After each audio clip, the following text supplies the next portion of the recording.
Hello friends, welcome to Mita's রান্নাঘর। আজ বানাচ্ছি মটর ডাল দিয়ে মুচমুচে আলুর চপ। সাধারণ বেসনের চপের চেয়ে এটি অনেক বেশি ক্রিস্পি হয়। চটজলদি এই রেসিপিটি দেখে নিন, ভালো লাগলে লাইক করতে ভুলবেন না। স্বাদ বাড়াতে কড়াইতে 2 চামচ ধনে, 2 চামচ জিরে আর 4টে শুকনো লঙ্কা হালকা ভেজে গুঁড়ো করে নেব।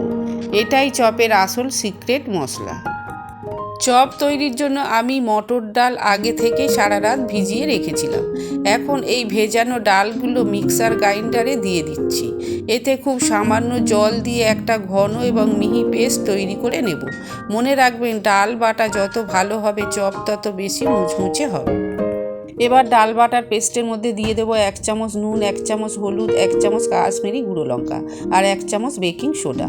এরপর মিক্সার গ্রাইন্ডার ধুয়ে অল্প জল দিয়ে ব্যাটারটা খুব ভালো করে ফেটিয়ে নেব, যাতে চপগুলো বেশ ফোলা ফোলা আর মুচমুচে হয়। এরপর এই ব্যাটারটা 15 মিনিটের জন্য ঢাকা দিয়ে রেখে এবার আমি 4টে সেদ্ধ আলু হাত দিয়ে খুব ভালো করে মেখে নিচ্ছি, যাতে কোনো দলা না থাকে এবং আলুর পুরটা একদম মসৃণ। এবার কড়াইতে অল্প সর্ষের তেল গরম করে তাতে দিয়ে দেব পেঁয়াজ কুচি এবং আদা রসুনের পেস্ট। একটু নাড়াচাড়া করে নিয়ে দিয়ে দেব কাঁচা লঙ্কা কুচি। মশলাটা কষানো হলে এতে আগে থেকে মেখে রাখা আলু দিয়ে দেব। সবশেষে পরিমাণ মতো নুন আর 2 চামচ ভাজা মশলা দিয়ে খুব ভালো করে নেড়ে চেড়ে নিলেই তৈরি আমাদের চপের পুর। পুর তৈরি হয়ে গেলে এবার ভাজার পালা। কড়াইতে বেশ পরিমাণ মতো সর্ষের তেল গরম হতে দিয়ে আমি চপগুলো গড়ে নেব। আমি আপনাদের দুটো সহজ পদ্ধতি দেখাচ্ছি। প্রথম পদ্ধতি, সাধারণ চপের মতো আলুর পুর থেকে ছোট ছোট গোল্লা করে হাতের তালুর সাহায্যে চ্যাপ্টা করে গড়ে নেওয়া। থালার মধ্যে অল্প একটু বেসন ছড়িয়ে দেব, তারপর আলুর টিকিয়াগুলি থালার মধ্যে রেখে দেব। দ্বিতীয় পদ্ধতি, যারা একদম নিখুঁত গোল শেপ চান তারা একটি পরিষ্কার প্লাস্টিকের ভেতর গোল করে রাখা আলুর পুরটা দিয়ে তার উপর একটি গ্লাস দিয়ে হালকা করে চেপে দিন। এতে চপটা একদম সমান আর সুন্দর গোল হবে।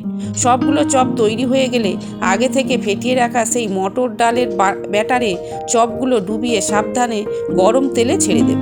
উল্টে পাল্টে লালচে করে ভেজে নিলেই তৈরি আমাদের দারুণ মুচমুচে মটর ডালের আলুর চপ।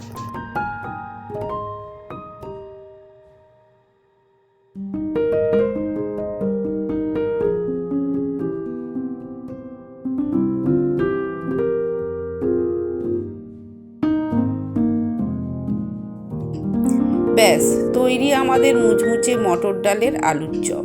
রেসিপিটি ভালো লাগলে লাইক ও শেয়ার করবেন। বাড়িতে ট্রাই করে কেমন লাগলো কমেন্টে অবশ্যই জানান।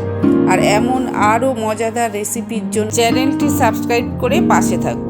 আজ এই পর্যন্ত, দেখা হবে পরের ভিডিওতে। ভালো থাকুন, সুস্থ থাকুন, ধন্যবাদ।